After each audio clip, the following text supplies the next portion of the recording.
All I can say is that the fake news just doesn't get it, do they?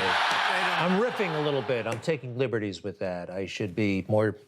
All right, 60 Minutes. They did such a nasty job to Ron DeSantis a week ago Sunday. He gave them a very long answer, but they cut it down and took all the good stuff out, just left the bad stuff and tried to make him look like a jerk. But he didn't really look like a jerk, but still, they tried. Publix, as you know, donated $100,000 to your campaign, and then you rewarded them with the exclusive rights to distribute the vaccination in Palm Beach. So first of all, what you're saying is wrong. How is that not pay to play? That's a fake narrative. I met with the county mayor, I met with the administrator, I met with all the folks at Palm Beach County, and I said, here's some of the options. We can do more drive-through sites. We can give more to hospitals. We can do the Publix. And they said, we think that would be the easiest thing for our residents. But Melissa McKinley, the county commissioner in the Glades, told us the governor never met with her about the Publix deal. The criticism is that it's pay to play, it's Governor. Wrong. It's wrong. It's a fake narrative. I just disabused you of the narrative, and you don't care about the facts because obviously I laid it out for you in a way that is irrefutable. Well, and so it's clearly not. All right. They took out the part where he was disabusing her. And he did it beautifully, meticulously, with expertise. They took that all out and just let her yell, oh, it's play to play, it's pay to play. Well, anyway, they kind of had to address it last night. Now, they didn't apologize. They were really kind of stuck up about it. Take a look. In the mail this week, comments on our story about disparities in the distribution of COVID-19 vaccine in Palm Beach County, Florida. Comments? We're talking hate mail. They got bundles and bundles of hate mail. Viewers focused on an exchange with Florida Governor Ron DeSantis at a press conference. Viewers focused on, yes, they did. Continue. Some viewers, including a retired newsman, applauded the story. Ron DeSantis will continue to deny, refute, call your reporting a witch hunt. I can only hope that you continue to investigate and expose the truth.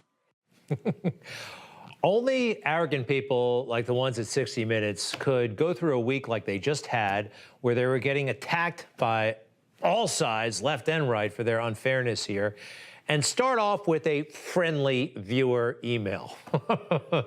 That is something else. All right, but they did show some negative ones. But many more comments condemned our editing and reporting. Shameful, biased reporting. That is what you're guilty of. You are no longer journalists, but lobbyists and advocates.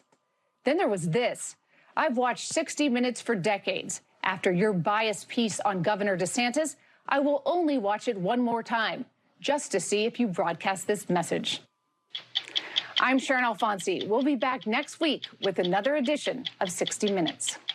Oh, that guy, David, is going to keep watching because she's thrilled that you put the letter on. But nobody else will. Nobody talks about 60 Minutes anymore, and for good reason. That hit piece, they do it all the time. This time, though, they got caught. All right, for a preview of the Grant Stinchfield Show, we're joined by Grant Stinchfield. Hello, Grant. Hey, Greg. So did you see this meeting the CEOs had over the weekend, 120 of them talking about voting rights and election integrity? I missed it, actually. Where do they meet? So Zoom call, and we're going to break it down on the program tonight. Here's what's at play, Greg. I'm convinced of this.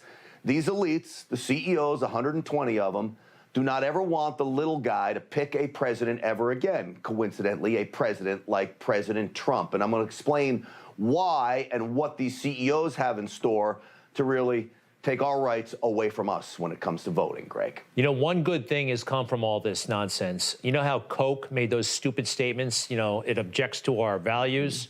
Well, I didn't call for a boycott, but I decided personally I'm not going to drink Coke products anymore. And I had about 5 Diet Cokes a day.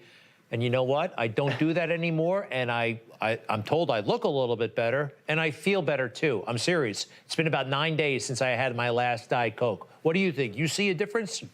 Do you know what? I see a difference. You're not as bloated. This is what soda does to people. It bloats people. I haven't had a soda, by the way, Greg, in 12 years. Well, good for you. And that's why, but thanks for telling me that I look less bloated. I appreciate it. Less bloated than I used to look. You got it, buddy. All right, Grant, looking sharp as usual. See you tonight. You just watched Newsmax TV, America's fastest growing cable news channel, now in more than 70 million homes. You can get Newsmax TV on your cable system or check your cable guide. And if your system doesn't carry Newsmax, call them, tell them you want Newsmax TV, because we're real news for real people.